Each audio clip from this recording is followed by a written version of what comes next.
오늘 본문에 나오는 비유는 예수님이 하나님의 나라를 설명하시면서 하신 가장 첫 번째 비유입니다. 마태복음, 마가복음, 누가복음 다 나오는 그런 비유예요. 게다가 이 비유는 예수님이 친절하게 해석을 곁들여 주셨기 때문에 설교자가 따로 해석을 덧붙일 이유가 별로 없습니다. 원 저자가 이렇다는데 그죠? 그거 아닙니다라고 하면서 제가 다르게 해석할 이유가 없는 거죠. 그렇다고 해서 오늘 본문을 다 아는 것처럼 생각하셔도 안 됩니다. 많이 들은 말씀이고 많이 아는 본문인 것 같지만 그런 말씀일수록 더 깊이 이해하기 위해서 우리가 이렇게 묵상하고 힘쓸 때 은혜가 더 넘치는 줄 믿습니다. 이 비유의 내용은 씨가 떨어진 네 가지 밭으로 말씀을 듣는 신자들을 표현을 합니다. 그런데 이 비유는요, 다른 비유들과 달리 우리가 무엇을 해야 된다 이런 것보다는 너희가 지금 어떤 상태인지를 좀 한번 체크해 봐라 이런 의미가 강해요. 그러니까 왜 말씀을 들었는데 어떤 사람들은 열매를 맺고 어떤 사람들은 열매를 못 맺는가? 그래서 너희가 이 중에 어떤 유형의 사람인지 한번 점검을 해봐라. 이런 의미가 강하다는 거예요. 그래서 이 점에서 이 비유는 우리에게 아주 큰 도전을 줍니다. 우리가 이렇게 날마다 예수 믿고 말씀을 묵상하고 또 설교도 듣고 이렇게 하는데 왜 우리에게 큰 변화가 없을까? 이렇게 생각할 때 이 말씀들을 다시 한번 깊이 생각해보고 그래서 우리는 어떻게 해야 될까? 이것을 말씀을 통해서 좀 찾아봐야 될 줄 믿습니다. 성경은요 우리에게 열매를 강조한 적이 참 많이 있습니다. 마태복음 3장 10절에도 이미 도끼가 나무 뿌리에 놓였으니 좋은 열매를 맺지 아니하는 나무마다 찍어 불에 던져지리라 이렇게 말씀하셨고 요한복음 15장 2절에도 물은 내게 붙어 있어 열매를 맺지 아니하는 가지는 아버지께서 그것을 제거해 버리시고 무릇 열매를 맺는 가지는 더 열매를 맺게 하려 하여 그것을 깨끗하게 하시느니라 이렇게 말씀하셨어요. 그러니까 안 맺으면 잘라버리고 맺으면 더 잘 보살펴 주시고 은혜를 주신다는 거예요. 그러니까 우리가 이런 말씀들을 알고 있다면 우리 상태, 우리가 지금 어떤 상태인지를 꼭 체크해 보고 열매가 없다면 그죠? 우리가 지금 어느 수준에서 지금 열매가 없는지 진단을 하고 그리고 그 다음 단계로 나가도록 우리가 결단을 해야 될 줄 믿습니다. 아멘. 오늘 성경 이 누가복음에 있는 말씀과 병행 구절이 마가복음에 나오는데요. 이 마가복음에는 이런 말씀이 붙어 있어요. 또 이르시되 너희가 이 비유를 알지 못할진데 어떻게 모든 비유를 알겠느냐 이렇게 돼 있어요. 그러니까 오늘 이 말씀을 먼저 잘 알고 자기를 진단한 뒤에 다른 말씀들도 이렇게 배우고 익히고 그래야 된다는 거죠. 문제를 해결하려고 하는데 진단이 안 되면 안 되잖아요. 예? 우리도 병원에 가면은 의사 선생님이 피도 뽑고 뭐 엑스레이도 찍고 CT도 찍으라고 먼저 하는 이유가 거기에 있는 거예요. 병명이 뭔지는 좀 알아야 그 다음에 처방도 내리는 거니까 오늘 말씀이 CT처럼 여러분들의 신앙을 이렇게 찍어줘서 내가 열매 맺는 길로 나가는 참된 그런 은혜를 주실 줄 믿습니다. 아멘. 본문의 내용은 사실 매우 간단합니다. 본문에서 씨앗은 하나님의 말씀이고 그리고 밭은 우리 자신을 의미해요. 특별히 씨앗이 오늘 성경에 나오는 이 말씀만 의미하는 게 아니라 성경 전체를 다 의미한다고 할 수 있을 거예요. 또 밭을 정의할 때, 그러니까 사람들을 정의할 때 네 가지로 유형을 나눴어요. 더 많은 종류의 사람이 있을 수 있죠. 보통 요즘 MBTI 같은 거 하면은 별의별 종류의 사람들이 많으니까. 그런데 예수님은 그냥 딱 잘라서 한 네 종류의 정도면은 여기 있는 사람들 진단하는데 큰 무리가 없다 이렇게 생각을 하신 것 같아요. 네 종류의 밭이 뭐예요? 길가, 바위, 바위라고 되어 있는데 이제 마태복음과 마가복음에는 돌밭이라고 나옵니다. 그다음에 가시떨기 그리고 좋은 땅 옛날에 우리가 옥토라고 불렀죠. 좋은 땅이 있다. 이렇게 네 종류의 밭을 들었는데 이것이 바로 말씀을 듣는 사람들의 마음이죠. 가장 처음 나온 것은 이렇게 밭이라고도 할 수가 없어요. 뭐 길가가 밭일 수는 없잖아요. 차나 다니고 사람 다니는 곳이지. 뭐 식물이 자랄 수는 없을 거예요. 그래서 이곳에 씨앗이 떨어지면 싹도 안 나고 또 그러다 보면 새가 와서 먹어버리는 거죠. 저희 교회 앞에 이 길가에도 제가 가끔 나가 보면 새가 이렇게 와서 이렇게 쪼아 먹는데 또 재밌어요. 새들이 움직이는 거 보면은 참새는 꼭 두 발로 뛰어댕깁니다. 이렇게 캉총캉총하면서. 그리고 좀 큰 새들은 이렇게 엉금엉금 기어다녀요. 그리고 와서 땅에 떨어진 걸 뭐 부스러기 같은 거를 이렇게 잘 쪼아 먹어요. 그러면은 이제 아무것도 안 남는 거죠. 그 길가에는. 마태복음은 이 밭에 대해서 이렇게 얘기해요. 아무나 천국 말씀을 듣고 깨닫지 못할 때에는 악한 자가 와서 그 마음에 뿌려진 것을 빼앗나니. 그러니까 깨닫지 못해서 악한 자가 와서 뺏어갔다 이렇게 돼 있어요. 그런데 누가복음과 마가복음은 뭐라고 나오냐면 누가복음에는 길가에 있다는 것은 말씀을 듣는 자니 이에 마귀가 가서 그들이 믿어 구원을 얻지 못하게 하려고 말씀을 그 마음에서 빼앗는 것이요 이렇게 나와요. 마가복음에도 유사하게 나오는데 곧 말씀을 들었을 때 사단이 즉시 와서 그들에게 뿌려진 말씀을 빼앗는 것이요 이렇게 나옵니다. 복음서를 비교하면 차이가 있어 보여요. 말씀을 들을 때 마귀가 와서 먼저 빼앗아 간 건지 아니면 내가 깨닫지를 못했기 때문에 그 뒤에 마귀가 빼앗아 갔는지 뉘앙스가 조금 다른 것 같아요. 근데 저는 사실 보니까 큰 차이는 없는 것 같아요. 이게 악순환 같은 거예요. 깨닫지 못하면 사라져 가는 거고 또 뺏어갔기 때문에 깨닫지 못하기도 한다는 거죠. 왜냐하면요, 말씀을 들을 때 깨닫지 못했어도 그 깨달을 때까지 이렇게 붙들면 되는데 그 붙드는 사람이 거의 없어서 그래요. 깨닫기 위해서 내가 말씀을 들었는데 한 번에 이해가 안 돼요. 그래서 오늘 설교를 들었는데 그 말씀이 잘 이해가 안 되네. 이게 참 오늘 말씀은 내가 왜 이렇게 하나도 마음에 안 와닿지? 그러면은 잊어버리는 게 아니라 집에 돌아가서 뭐 유튜브로 다시 한번 들어본다든지 곰곰이 다시 성경을 읽어본다든지 고민을 해본다든지 이러면 이 사람은 길가가 아니에요. 이런 사람은 마귀가 말씀을 안 뺏어가는데 그렇게 안 와닿았다고 해서 그냥 지나가 버리면 어떻게 된다는 거예요? 그 싹 날아가 버린다는 거예요. 다 사라져 버린다는 거죠. 오늘 성경에 제자들이 어떤 사람이냐면요. 사실상 말씀을 못 깨달은 사람들이에요. 그래서 이 사람들이 어떻게 했냐면 예수님한테 따로 와서 사람들이 있는데 얘기했을 때 제자인데도 못 깨달았으니까 사람들은 다 가버렸어요. 그냥. 그런데 제자들이 따로 와가지고 예수님한테 물어봅니다. 예수님 죄송한데요. 저희는 못 깨달았어요. 저 간 사람들도 못 깨달았지만 우리도 못 깨달았습니다. 근데 차이가 있죠. 제자들은 예수님한테 와서 물어봤어요. 저희가 그 말씀을 이해가 안 돼서 그런데 좀 설명해 주실 수 있습니까? 그랬더니 예수님께서 설명을 해주세요. 그게 오늘 성경에 나오는 비유의 해석들이에요. 마태복음에는 제자들이 이번만 그런 게 아니라는 것을 보여줘요. 여러 비유를 하는데 제자들이 그 비유마다 이해를 못하는 거예요. 그래서 예수님이 그 비유마다 다 해석을 또 해줘요. 따로 불러다가. 그리고 뭐라고 얘기하시냐면 이 모든 것을 깨달았느냐 이렇게 물으세요. 그러니까 제자들이 그렇습니다. 이렇게 마태복음 13장 51절의 말씀이에요. 여러분 묻는 사람들은 하나님이 깨달을 수 있도록 도와주세요. 반대로 그러면 깨닫지 못한 사람들 이런 사람들은 뭐예요? 묻지 않는 사람들인 거예요. 말씀이 내 귀를 스쳐 지나가는 거를 그냥 붙잡지 않는 사람인 거예요. 그리고 그걸 겁을 안 내는 사람들인 거예요.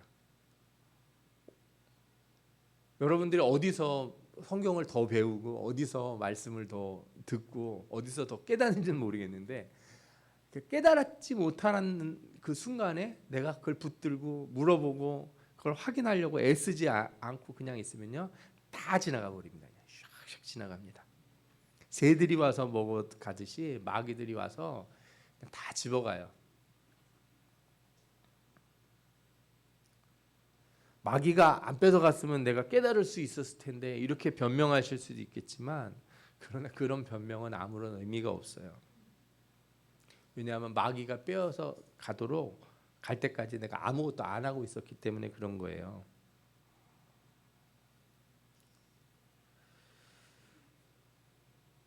성경에서는요, 말씀을 들었는데 깨닫지 못하는 것을 뭐라고 질책하는 일이 없어요. 깨닫지 못해서 질책하는 게 아니고요, 깨닫지 못하는 것을 안타까워하고 애쓰지 않는 것에 대해 질책을 해요.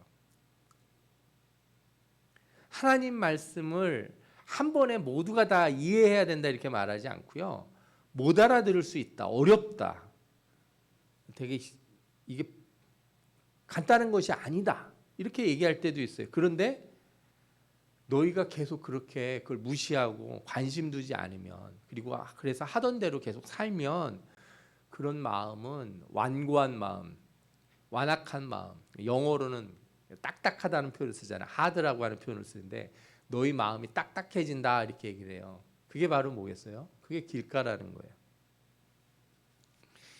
히브리서를 보면요, 이런 사람들에 대한 경고가 나와요.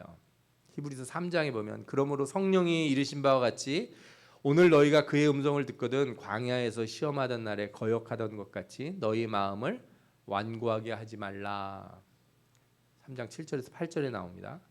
그리고 또 조금 더 있다가 15절에 뭐라고 나오냐면, 성경에 일렀을 때 오늘 너희가 그의 음성을 듣거든 경노하시게 하던 것 같이 너희 마음을 완고하게 하지 말라 하였으니, 음성을 들었을 때 마음을 어떻게 하라고요? 완고하게 하지 말라 그러죠.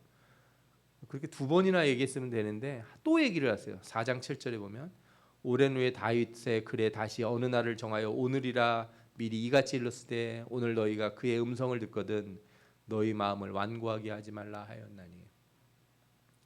히브리서 기자가 얼마나 답답하면요, 제발 이렇게 잘 모른다고 마음을 닫아버리지 말라는 거예요. 뭔 뜻인지 잘 모르면 와서 물어보고, 그죠? 찾아보고 애쓰면 충분히 할 수 있거든요. 그런데 그렇게 안 하고 그냥 가만히 있으면 그냥 싹 다 날아가 버리고 지나가 버린다는 거예요.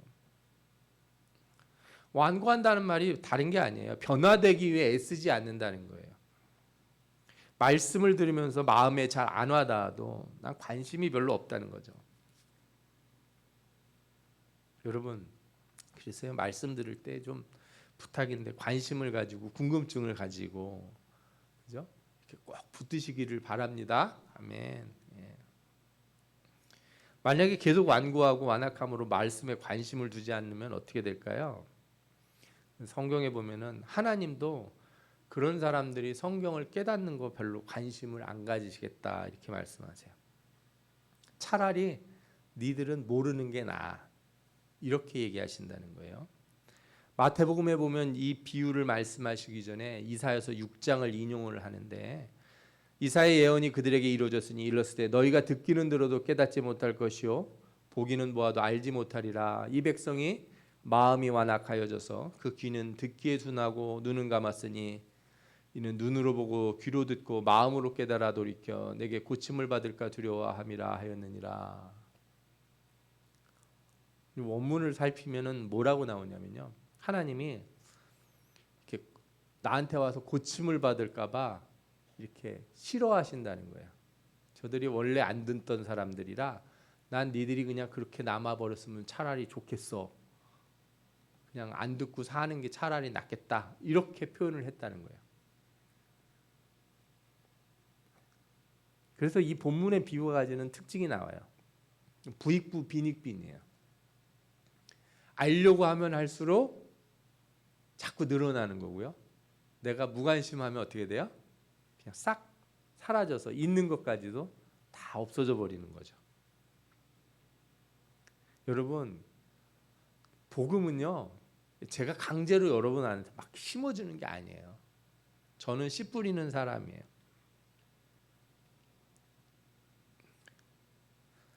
제가 씨를 잘 못 뿌려서 여러분들이 잘 못 깨달았다 그러면 하나님이 저에게 책망하실 거예요. 너는 말씀을 너무 어렵게 가르쳤다. 아니면 이렇게 이상하게 가르쳤다. 그러면 제가 혼이 날 거예요. 그건 제 문제고요. 그러나 여러분들이 말씀을 기억하려고 하지 않고 깨달으려고 애쓰지 않으면 그거 다 어떻게 되겠어요? 그럼 여러분들에게 하나님이 책임을 물으시는 거예요. 제가 가끔 농담 반 진담 반으로 지난주 설교가 무엇이냐고 이렇게 기억나시냐고 물을 때가 있잖아요. 지난주 설교 기억나십니까? 잘 깨달아지지 못해서 혹시 고민이 되셨다면 저한테 카톡이라도 보내시고 혹시 이런 뜻이었습니까? 이렇게 저한테 물어보신다면 참 좋았을 텐데 제가 목사가 된 이후로 한 번도 그런 질문을 받아본 적이 없어요. 어떤 경우를 보면요, 깨닫지 못하는 것을 당연하게 생각하고 혹시 지나간 건 아닌가. 여러분, 말씀을 붙드는 성도가 되시길 바랍니다. 힘써 하나님을 알고자 하고 날마다 하나님 말씀을 묵상하고 깊이 담고자 애쓰는 성도가 되시기를 축원합니다. 아멘. 두 번째로 씨앗이 떨어진 곳은 어디예요? 바위입니다. 마태복음과 마가복음에는 돌밭이라고 나와요. 그러니까 여러분들 혹시 이렇게 산에 가면은 큰 바위에 흙이 조금 이렇게 움푹 파인 데 있어서 그런데 씨앗이 떨어지면 뭐가 나긴 하잖아요. 근데 뭐 그렇게 나가지고 뭐가 되겠습니까? 햇빛 쨍쨍 찌고 그러면 올해 여름처럼 이렇게 더운 날이면 아마 다 말라 죽을 거예요. 그러니까 이 말씀에 대해서 오늘 성경에서는 뭐라고 얘기냐면 바위에 있다는 것은 말씀을 들을 때 기쁨으로 받으나 뿌리가 없어 잠깐 믿다가 시련을 당할 때 배반하는 자요 이렇게 얘기했어요. 그러니까 말씀이 뿌리를 내리는데 방해 요소가 시련인 거죠. 시련. 마태복음과 마가복음에는 환난과 박해 이렇게 표현이 돼 있어요. 다 같은 거 비슷한 거라고 생각할 수 있어요. 그런데 여러분 환난이나 박해 이렇게 고난이 오면 원래 믿음이 더 강해지는 거 아닌가요? 뭐 이런 생각을 할 수 있잖아요. 그런데 왜 어려운 게 오면은 믿음을 잃어버리고 배반하는 자리로 가게 된다 이렇게 말씀하셨을까요? 여러분들 이걸 생각하셔야 돼요. 그러니까 환난이라는 성격이 뭔지 환난이라는 게 여러분들을 흔드는 거예요. 여러분들이 줄을 하나 잡고 있다고 생각해요. 줄이 여러 개가 있는데 여러 줄을 이렇게 잡고 있어요. 손은 두 개지만 그냥 여러분들의 영혼은 문어처럼 다리가 많다고 생각을 해보세요. 여러 줄을 막 붙들고 있는 거예요. 환란이 와서 우리를 밑에서 막 흔들어요. 언제까지 흔들는지 아세요? 딱 하나만 붙들 때까지 흔들어요. 그러면 내가 딱 하나만 붙들어야 된다면 뭘 붙들어야 됩니까? 예수 그리스도만 딱 붙들어야 돼요. 그런데 그렇지 않은 사람들이 있는 거예요. 말씀을 못 깨닫는 사람들은요. 잠시 오늘 설교 들을 때 잠깐 그런 것 같아요. 오늘 참 은혜 받았습니다 하는 마음이 들어도 그 오래 못 가는 사람은 어떻게 돼요? 누가 흔들 때 그 깨달았던 말씀을 붙들지를 못하고 엉뚱한 걸 붙들고 있는 거예요. 그게 그래서 예수 그리스도를 놓고 구원을 놓게 되는 거죠. 반대로 신앙이 좋은 사람이라는 건 뭐예요? 겉으로 보기에는 우리랑 비슷한 거예요. 뭐 여러 개 다 붙들고 있는 것처럼 보여요. 그런데 막상 환란이나 시련이 오면 어떻게 돼요? 딴 걸 다 놓고 뭐만 붙들어요? 예수만 붙들어요. 이게 차이예요. 성경 보면 그런 사람들이 나오는데 사단이 욥을 시험을 합니다. 그 손에서 다 뺏어갔어요. 자식도 뺏어갔어요. 재물도 뺏어갔어요. 아내도 떠나게 했어요. 그런데 그의 손에서 뺏을 수 없는 게 하나 있었는데 누구예요? 하나님. 하나님을 뺏을 수 없었어요. 요셉은 모든 어려움 가운데 그래도 보디발의 집에서 있게 됐는데 그때 유혹이 찾아와서 자신을 막 흔들었어요. 환란이 온 거죠. 그런데 요셉은 보디발에서 얻은 좀 안정적인 삶 이런 거 다 놔버리고 뭘 붙들었어요? 하나님을 딱 붙들었어요. 내가 이 노예 생활하면서 이거 어떻게 얻은 건데 내가 이 간신히 얻은 이 자유 간신히 얻은 요 자리 그거 연연해하지 않고 그거 쫙 다 놔버리고 환란이 오자 뭘 딱 붙들어요? 하나님만 딱 붙들어요. 다니엘도 마찬가지예요. 남의 나라에서 사는 사람이니까 사자굴에 들어갈 위기가 왔어요. 그런데 그 기도라고 하는 거 딱 놔버리고 딴 거 붙들면 되지 않을까요? 왕한테 가서 왕 딱 붙든다든지. 근데 그렇게 안 하고 뭘 붙들어요? 하나님 앞에 기도하는 것만 딱 붙들고 나머지를 다 놔버려요. 왕이 와서 설득을 해요. 제발 그러지 말고 그 기도 잠깐만 좀 쉬어라. 그러면 내가 해결해 줄게. 그런데 다니엘이 뭐라 그래요? 안 됩니다. 난 이거 붙들 겁니다. 그러니까 여러분 말씀 깨닫는다는 게 그런 거예요. 그러니까 말씀을 깨닫는 사람들을 마귀가 와서 시험을 하거든요. 좀 어려운 일 만들어주고 먹고 살기 좀 빡빡하게 하고 일이 안 되게 만들기도 하고 그래요. 그런데 깨달은 사람은 어떻게 해요? 아싸 이때가 기회다 하고서 말씀만 딱 붙들어요. 그래 어차피 그건 내 거 아니었어. 그건 내 길이 아니었어. 그거는 영원한 게 아니야. 하나님 나라에 속한 게 아니야. 나는 하나님만 붙을 거야. 그러니까 환란이 올 때 진짜 신자는요. 환란이 기회가 돼요. 어려운 일이 오면 기회가 돼서 더 예수를 열심히 믿어요. 내가 뭐 죽으면 죽으리다 하고 하는 거죠, 진짜로. 돌밭이 참 무서워요. 왜냐하면 이런 사람들은요 말씀을 듣고 다 뭐라 그래요? 은혜 받았다 깨달았다고 얘기하거든요. 그러니까 여러분 절대로요 끝까지 가기 전에 열매 맺기 전에 내가 뭐 좀 한다고 나 하나님이 뭐 이렇게 하셨다고 이렇게 쉽게 말씀하지 마세요. 제가 보니까 은혜 받았다는 말을 너무 우리가 쉽게 했던 것 같아요. 제대로 실천해서 열매도 한번 맺어 보고, 그렇죠? 예배 시간에 잠깐 눈물 흘린 거 가지고 내가 마치 뭐 천국에도 들어간 사람인 것처럼 그러고 사는 인생은 하나도 안 달라지고 내가 붙들고 있는 건 여전히 세상 것이면서도 그냥 아주 얄팍하게 깨달은 거 하나 가지고 내가 마치 뭐 아는 것인 것처럼 그렇게 살아서는 우리 신앙에 아무런 변화가 없습니다.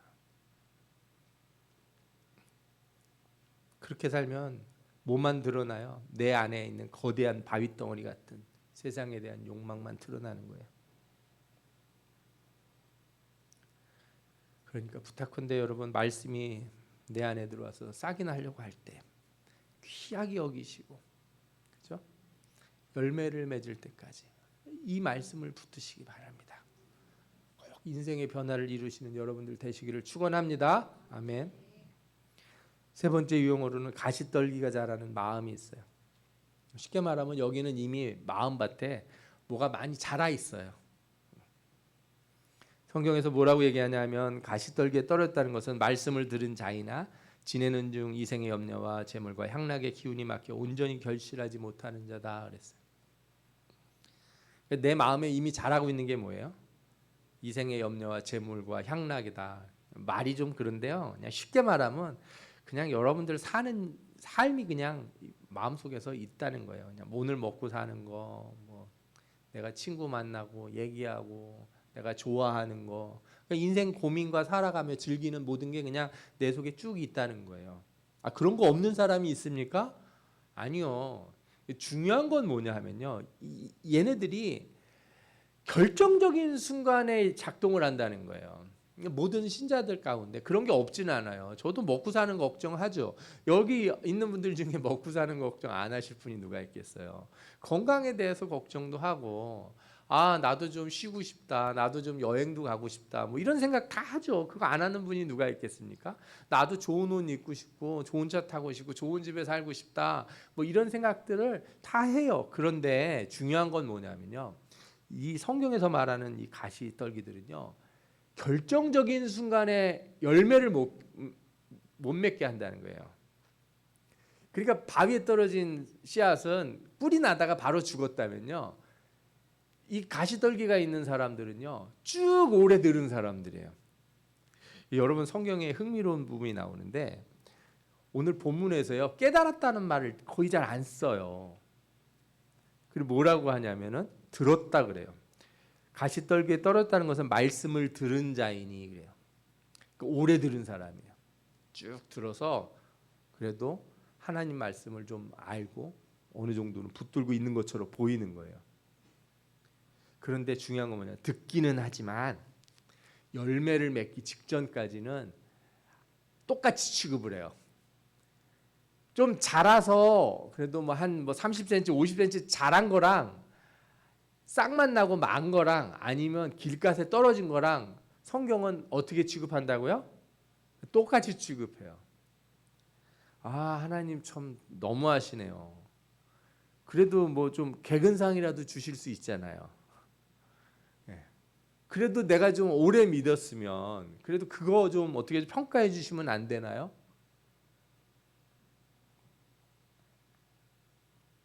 근데 하나님이 원하시는 게 그게 아닌 거예요.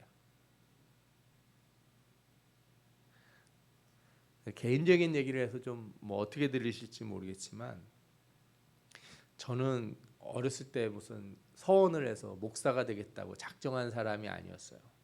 많은 분들이 뭐 저보고 목사가 될 거다 뭐 이런 얘기를 하신 분도 있었지만 저는 아주 결단코 저는 그것은 하고 싶지 않다 그랬어요. 그런데 어떤 계기가 있어서 제가 신학을 해야겠다 마음에 생각이 들었어요. 아마 하나님이 이렇게 저한테 은혜를 주신 것 같아요. 그 덕분에 제 삶의 모든 걸 하나님이 이렇게 책임져 주시고 공부를 할 수 있도록 길을 이렇게 열어 주셨어요. 근데 제 마음속에 무슨 생각이 들었냐면 학교만 딱 나오고 말아야겠다 이런 생각이 드는 거예요. 그냥 전도사 고시도 처음에는 안 봤어요. 제가 딱 우리 같은 동기들하고 같은 시점에 시험을 봐야 되는데 제가 늦게 시험을 봤어요. 왜? 제가 그러고 싶은 마음이 없는 거예요. 제가 학교는 다녔지 않습니까? 하나님이 저를 이렇게 밀어 놓으셔서 가게 했으니까 제가 거기까지는 가겠습니다. 저보고 더 가라고는 얘기하지 마십시오. 제 마음에 그런 게 있는 거예요.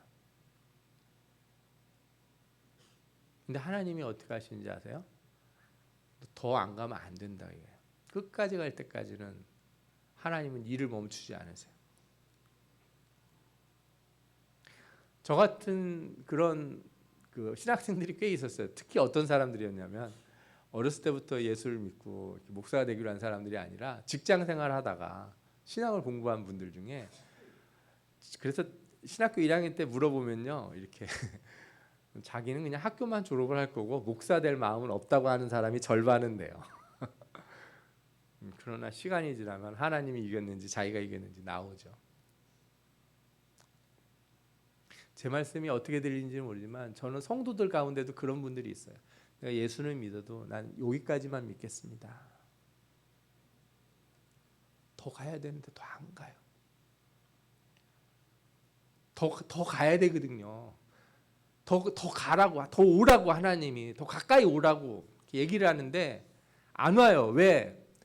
하나님 저 먹고 사는 것도 있고요. 뭐 어떻게 사업도 있고 뭐도 있고 저는 뭐 그냥 이 정도만 하면 안 될까? 제가 교회에서 꽤 봉사도 하지 않습니까? 제가 이 정도 헌금도 하고 이러면 좋은 거 아닙니까? 내가 언제 너한테 그런 거 하라고 그랬냐? 내가 너한테 원하는 게 그런 봉사냐? 이렇게 물으실 때가 있는 거예요. 열매라고 하는 거를 여러분들 확실히 아셔야 돼요. 하나님이 나한테 원하는 게 있어요. 여러분들은 여러분들이 원하는 걸 해놓고 그걸 열매라고 치는 사람들이 너무 많아요. 순종을 하는데 하나님이 원하는 순종을 하는 게 아니라 내가 하고 싶은 걸 해놓고 그걸 순종이라고 하는 거예요. 내가 할 수 있을 만큼 내 생각에 여기까지는 순종이야. 그 선을 그어놓고 내가 다 하지 않냐고 얘기를 하는 거죠. 맨날 그렇게 해보십시오. 열매가 안 맺혀진다고 그러는 거예요. 나는 했다고 생각할지 모르겠죠. 결정적인 순간에 너는 안 했다 이거예요. 너는 결정적인 것을 하지 않았다.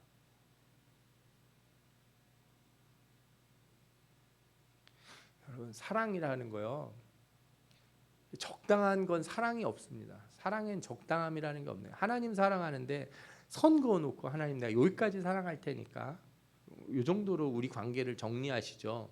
이럴 수 없다는 거예요. 올바르게 사는 일에 선이 있습니까? 내가 교회는 나오는데 그래도 내가 담배하고 술은 좀 조금만 하겠습니다. 내가 한갑 폈는데 내가 그래도 반갑으로 줄여보겠습니다. 이렇게 내가 타협을 해가지고 예수 믿을 수 있을 것 같냐고요.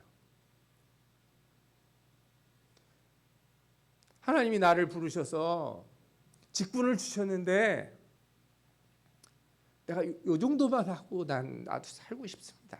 너무 힘듭니다, 하나님. 교회 가서 일하는 것도 힘들고 성도들 마음 맞추는 것도 힘들고 내 먹고 살아야 되는 인생도 있는데 저한테 너무 많은 거 요구하지 마십시오. 제가 뭐 교회를 안 나갑니까? 예수를 버렸습니까? 그냥 여기까지만 내가 예수를 믿을 테니까 그냥 저 살게 좀 해주십시오. 하나님이 아니다, 너는 더 가까이 와야 된다. 나는 네가 거기 있는 걸 원하지 않는다. 나는 네가 하는 그 봉사를 그 수준에서 원하지 않는다. 나는 네가 열매 맺는 자리까지 가기를 원한다.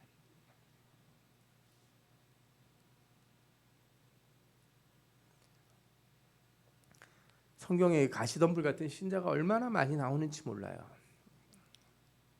애굽에서 수많은 사람들이 나왔습니다. 유월절을 지나서 홍해 바다를 건너서 만나도 먹었어요. 반석에서 나오는 물도 먹었어요. 시내산에서 언약의 백성이 됐어요. 그런데 광야에서 40년 동안 다 죽었어요. 들어간 사람이 둘이에요. 성경이 딱 잘라서 얘기해요. 뭐라고요? 믿음이 없어서. 성경에 일렀을 때 오늘 너희가 그의 음성을 듣거든 경노하게 하시던 같이 너희 마음을 완고하게 하지 말라 하셨으니, 듣고 경노하게 하던 자가 누구냐? 모세를 따라 애굽에서 나온 모든 사람 아니냐? 또 하나님이 40년 동안 누구에게 노하셨느냐? 그들의 시체가 광야에 엎드려진 범죄한 자들에게 아니냐? 또 하나님이 누구에게 맹세하사 그의 안식에 들어오지 못하리라 하셨느냐? 곧 순종하지 아니하던 자들에게가 아니냐? 이로보건대 그들이 믿지 아니함으로 능히 들어가지 못한 것이라. 시작했는데 끝에 못 가는 사람들이 많다는 거예요. 여러분, 우리 신앙의 목표가 뭐예요? 가나안 땅 들어가는 거니까 하나님 나라 들어가는 게 목표잖아요. 애굽에서 나오는 게 목표가 아니에요. 교회 나오는 게 목표가 아니고 하나님이 내게 주신 사명을 감당하고 열매를 맺는 게 내 목표여야 돼요.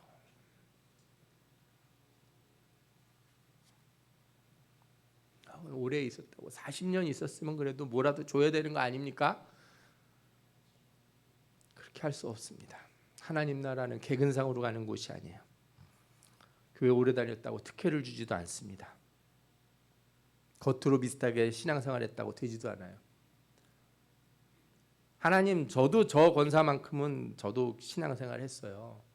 저도 저 집사만큼 헌금도 내고 저도 저 사람만큼 봉사했습니다. 그런데 하나님이 너는 열매가 없다 이렇게 얘기하시면 어떡하려고 그래요? 저는 이생의 염려, 재물과 욕심에 매달려 산 사람들을 이렇게 생각해요. 이런 분들은 교회 오래 다녀도 기도 제목이 똑같아요.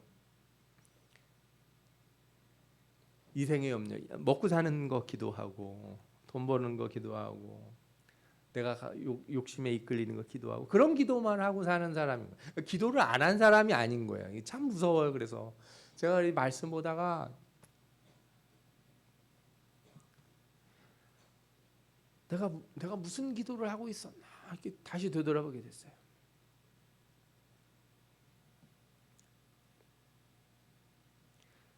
내가 고민하고 염려하는 게 인생의 염려. 나 잘 되고 그냥 편하게 살고 이런 건가?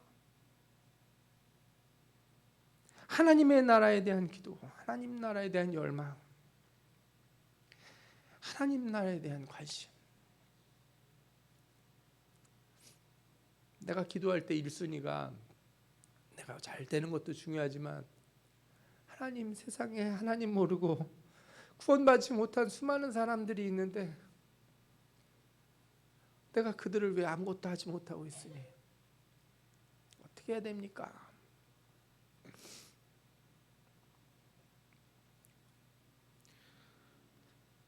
마지막 단계를 넘어서 열매 맺는 사람들이 되시길 축원합니다. 머무르지 마시고요. 멈추지 마시고 조금만 더, 한 발짝을 더 내미십시오. 한 발자국만 더 가까이 오세요. 조금만 더 순종하려고 애쓰시면 하나님이 여러분들 통해서 놀라운 일을 하실 줄 믿습니다. 본문의 비유가 열매 맺는 좋은 밭으로 끝나죠. 이 밭에 대해서 뭐라고 말씀하세요? 착하고 좋은 마음으로 말씀을 듣고 지키어 인내로 결실하는 자니. 인내로 결실하는 자다. 30배, 60배, 100배의 결실이 어떻게 나와요? 끝까지 가는 거예요. 끝까지. 누가 그러더라고요. 코끼리를 바늘로 잡는 법이 있대요. 어떻게 바늘로 잡냐 그랬더니 죽을 때까지 찌른다.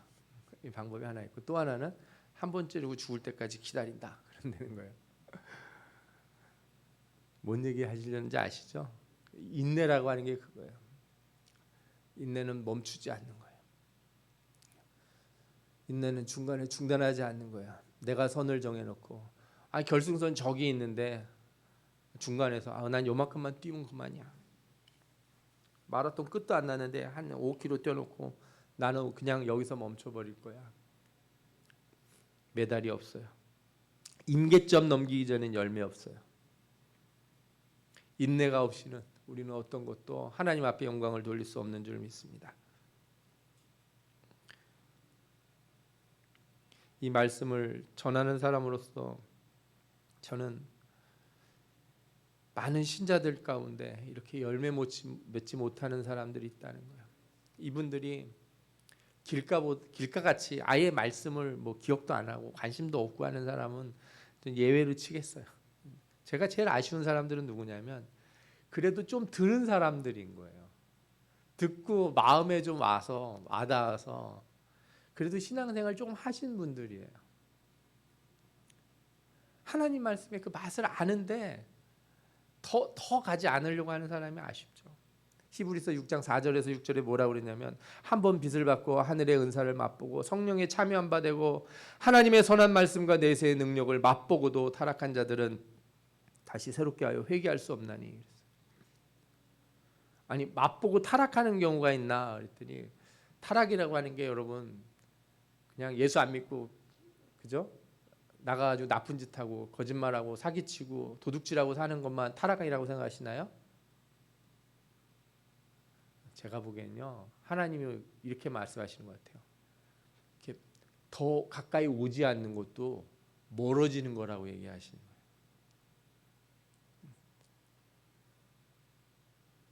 더 가까이 더 하나님을 더 사랑할 수 있는데 내가 멈칫하고 선을 긋는 걸 하나님 뭐라고 부르신다고요? 그것도 타락일 수 있다는 거예요.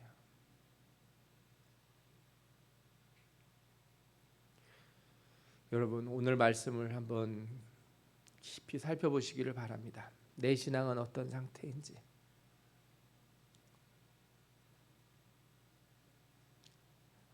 이 말씀 붙들고 깨닫기를 원합니다.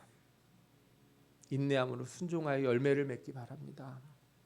30배, 60배, 100배 결실 맺을 때까지 조금 더 하나님 앞으로 가까이 나오시고 조금 더 세상의 것들을 놔버리고 예수 그리스도를 온전히 붙드시는 여러분들의 삶이 되시기를 바랍니다. 열매 맺는 자를 더욱 깨끗하게 하셔서 더 많은 열매를 맺게 하시겠다. 하나님이 말씀하지 않았습니까? 여러분들이 한번 물고가 트이면 하나님이 더 큰 은혜를 주시고 더 귀한 것 맡기실 줄 믿습니다. 작은 것에 순종한 자들에게 더 큰 것을 맡기겠다. 성경에서 분명히 약속했기 때문에 일단 열매를 맺어 보십시오. 한 번이라도 맺으면 그 다음부터는 하나님께서 더 많은 열매를 맺을 수 있도록 여러분들을 이끄시고 귀한 자리로 불러주실 줄 믿습니다. 여러분들에게 귀한 하나님의 은혜가 있기를 예수 그리스도의 이름으로 축원합니다. 아멘. 기도하겠습니다.